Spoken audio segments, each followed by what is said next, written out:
नमस्कार बच्चों। हमारा जो पेपर है आपके तृतीय वर्ष में, वो एक तो है आधुनिक भारत और दूसरा है समसामयिक भारत।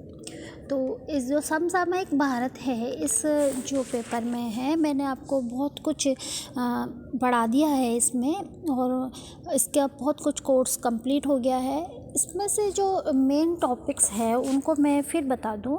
जैसा कि आपके एक टॉपिक्स है भारत एक उभरती हुई विश्व शक्ति। हमने टॉपिक लिया था भारत एक उभरती हुई विश्व शक्ति। इसके पक्ष और विपक्ष में हम दोनों ही पहलुओं से हमने इसका अध्ययन किया था।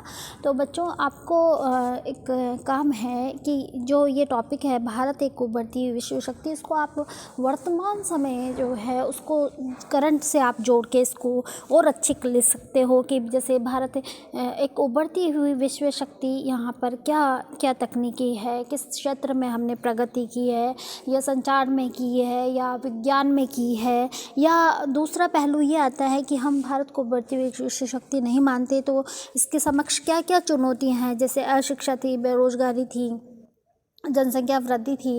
ये कुछ ऐसी समस्या थी जिसके कारण कुछ इतिहासकारों ने कहा कि भारत एक उभरती विश्व शक्ति नहीं है। तो जो समस्या है उनका निदान किया जा सकता है, और इसके लिए सरकार क्या प्रयास कर रही है या क्या किया जा रहा है और क्या हो सकता है, इसको आप बहुत अच्छे से लिख सकते हैं। एक मतलब ऐसे राइटिंग के रूप में इसको आप लिख सकते हैं। फिर दूसरा जो टॉपिक था वो इसी से रिलेटेड है, इसलिए मैं आपको बता रही हूँ कि विकासशील भारत के समक्ष चुनौतियाँ।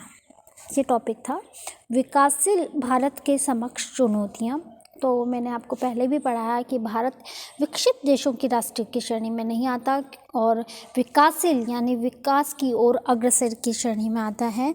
तो उसके समक्ष चुनौतियाँ वही थी, अशिक्षा है, बेरोजगारी है, जनसंख्या वृद्धि है, गरीबी है। ये कुछ ऐसी समस्या है जिसके कारण भारत का जो विकास हो रहा है उसकी जो दर है वो धीमी है। सरकार की तरफ से बहुत सारे प्रयास किए जा रहे हैं कि हम प्रत्येक को साक्षर करें, हम निरक्षरता का जो शब्द है वो हटा दें, या हम जो बीमारियां हैं उन पे कुछ पे हमने काबू पाया भी है, लेकिन बहुत से पे नहीं कर सके। क्यों? ऐसी क्या कमियां रही है, या हम और क्या प्रयास कर सकते हैं, इसके लिए आप इसमें जोड़ सकते हैं। या जो ये चुनौतियां हैं इसको हम चुनौती के रूप में लेके इसका समाधान हम कर सकते हैं। ऐसे पॉइंट्स लेके आप इसका आंसर लिखेंगे। फिर है कि स्वतंत्रता आंदोलन में नारी की भूमिका, ये भी है आपके एक टॉपिक। तो ये इस टॉपिक में आपने देखा कि महात्मा गांधी का काल हमने लिया था और प्राचीन काल का भी लिया था। महात्मा गांधी के काल में आपने देखा कि सविनय अवज्ञा आंदोलन, भारत छोड़ो आंदोलन और जितने भी चिपको आंदोलन, इन आंदोलन में महिलाओं ने महत्वपूर्ण भूमिका निभाई। महिलाओं ने पुरुषों के साथ कंधे से कंधा मिलकर वो लड़ी। और अभी वर्तमान समय में नारी संगठन बहुत सारे हैं, महिला आयोग हैं, लेकिन जो मूलभूत जो है समस्या हमारे सामने यह आती है कि जो शिक्षित हैं नारियां, उनको तो नियम सब पता है या किसी को पता भी नहीं है, लेकिन जो इस नियमों से अनभिज्ञ हैं, जो नियमों से अनभिज्ञ हैं, जिन पर अत्याचार होता है। जब हम एक और तो बात करते हैं कि आज की नारी चांद पे भी पहुंच गई, आज की नारी उसमें हैं, आपके अंतरिक्ष में भी हैं, साइंटिस्ट भी बहुत सारे हैं, डॉक्टर्स हैं, टीचर्स हैं, आज की नारी कहीं कम नहीं है। लेकिन जब दूसरी का हम धरातल की ओर देखते हैं तो आज भी दहेज के नाम पे महिलाओं को जिंदा जला दिया जाता है। या आदिवासी इलाके में हम बात करें तो महिला को जैसे कि किसी को डाकन बन बोल के उनको मानसिक रूप से प्रताड़ित किया जाता है, या उसे बंदी बना दिया जाता है, उससे अमानवीय व्यवहार किया जाता है। क्यों? ऐसा क्यों? जब हम एक तरफ से ऐसे बात कर रहे हैं कि महिला वहाँ पहुँच गई, महिलाओं के लिए इतने कानून है, तो दूसरी तरफ ऐसा क्यों? या फिर दहेज के लिए महिलाओं को जिंदा भी जला दिया जाता है, या उन्हें मानसिक रूप से प्रताड़ित किया जाता है ताकि वो आगे नहीं बढ़े। अगर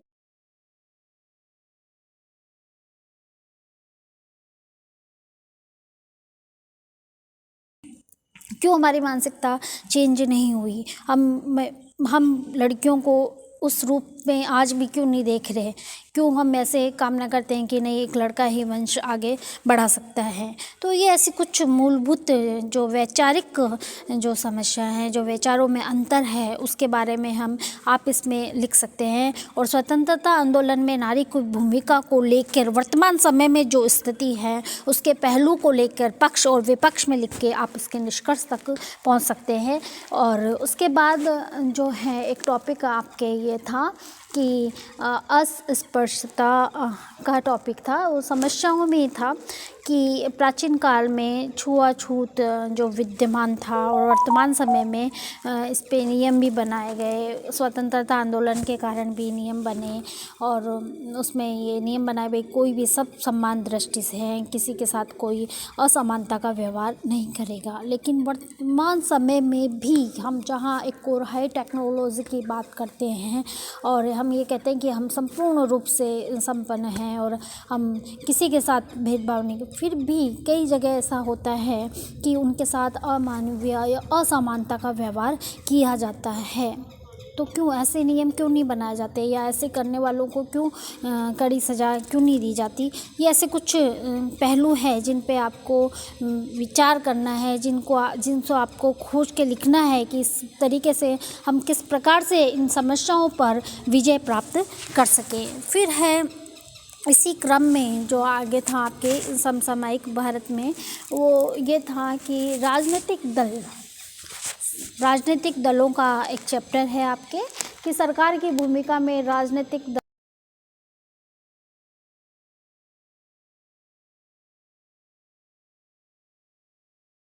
अन्य राजनीतिक दलों की आवश्यकता नहीं पड़ती। लेकिन जहाँ मिली-जुली सरकार बनती है तो वहाँ पर सभी राजनीतिक दलों से मिलकर एक सरकार बनती है। उसमें अन्य राजनीतिक दलों की महत्वपूर्ण भूमिका होती है।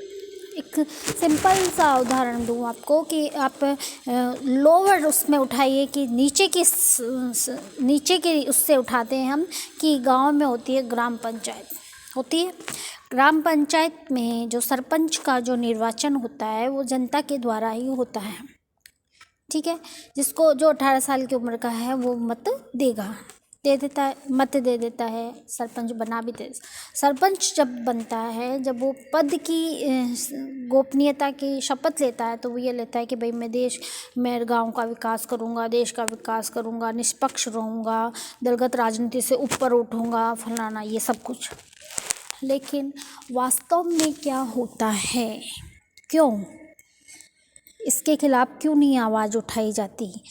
बहुत सारे फंड आते हैं, मैं सरपंच की भी बात नहीं करती, मैंने एक सिंपल सा उदाहरण दिया आपको कि जहां आप नीचे के सिस्टम से देखिए कि यहाँ की जो राजनीति है, यहाँ से जो राजनीति की शुरुआत हुई है, वहाँ भी निष्पक्ष नहीं है, वहाँ भी आपको न्याय नहीं मिल पा रहा। वहाँ भी आप एक सिंपल सी उसमें, अगर आपके गांव में नाली की व्यवस्था नहीं है, आप वहाँ पे ले जाके देंगे अरे कि ये कर देंगे, फलाना कर देंगे, ये बजट आ जाएगा, और फिर भी नहीं हो पाता। ऐसी व्यवस्थाएं क्यों हैं? क्यों नहीं हम जागरूक हैं? हमारे नियमों के प्रति हम क्यों जागरूक नहीं हैं? ऐसे कुछ पॉइंट्स है। उसमें एक था कि भाई अब अपन बात आते हैं कि राजनीतिक दलों की भूमिका। राजनीतिक दलों की महत्वपूर्ण भूमिका होती है सरकार में। अपने सरकार बनाने के लिए वो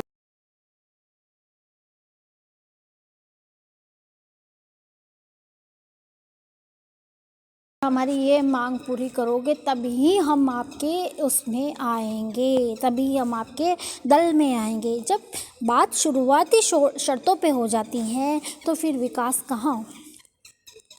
जब शुरुआत में ही समझौता है, शुरुआत में ही शर्तें हैं कि ये होगा तभी हम करेंगे, तो वहाँ पे विकास की बात नहीं होती, विकास को प्राथमिकता नहीं दी जाती। दलगत राजनीति, भ्रष्ट राजनीति का जो वातावरण है उससे ऊपर नहीं उठ पा रहा है। तो यहाँ पर आपने देखा कि ये जो प्रश्न है कि राजनीतिक दलों की, और वास्तव में राजनीति आपके सामने समक्ष है, जहाँ किसी दल को स्पष्ट बहुमत प्राप्त नहीं है वहाँ मिली जुली सरकार बनती है, और मिली जुली सरकार में कुछ एजेंडे अपने ही दल के लिए लिए जाते हैं, अपने ही स्वार्थों के लिए लिया जाता है। वहाँ देश के विकास पर ध्यान नहीं दिया जाता है। फिर आपके एक टॉपिक था कि भारतीय संविधान की विशेषताएं, और उसमें एक था कि मौलिक कर्तव्य भी था, पंथ निरपेक्षता भी थी। हमारे जो संविधान की प्रस्तावना है उसमें है धर्मनिरपेक्षता। धर्मनिरपेक्षता यानी सभी धर्म एक समान, सभी धर्मों को समान महत्व देना, किसी भी धर्म के प्रति विशेष लगाव न रख के सभी धर्मों को समान दृष्टि से देखना, ये कहलाती है धर्मनिरपेक्षता। समाजवादी, ये हमारी प्रस्तावना में उसमें है। तो उसमें एक जहाँ हमने अधिकारों की बात की वहाँ हमारे कर्तव्य भी आते हैं, लेकिन हम बात हमारी नहीं कर रहे या सरकार की नहीं कर रहे। सरकार को कौन बना रहा? हम ही तो बना रहे हैं। हम में से ही तो कुछ नागरिक चुन के जा रहे हैं जो सरकार का प्रतिनिधित्व करते हैं। लेकिन